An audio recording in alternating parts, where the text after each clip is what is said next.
diantaranya datang dari pengelola bimbingan belajar. Unsri di tahun 2017 akan menambah kuota calon mahasiswa baru.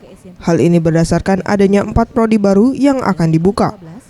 Menurut Zulkifli Dahlan, selaku Ketua Panitia SNMPTN Unsri, untuk total prodi yang dibuka di tahun 2017 berjumlah 56 prodi. Dengan total kuota penerimaan mahasiswa baru sebanyak 6.670 mahasiswa. 2 prodi baru, yakni Prodi Ilmu Gizi dan Kesehatan Lingkungan, dan 2 prodi yang dibuka kembali, Prodi Agronomi dan Proteksi Tanaman. Untuk jumlah kuota sendiri mengalami penambahan sebanyak 300 mahasiswa dibandingkan tahun 2016. Ini mengalami penurunan.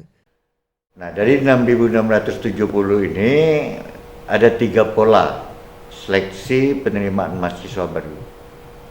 Pola yang pertama yang sedang berjalan ini adalah SNMPTN, Seleksi Nasional Masuk Perguruan Tinggi Negeri, yang kuotanya 30% untuk verifikasi bagi siswa sampai tanggal 12 Februari.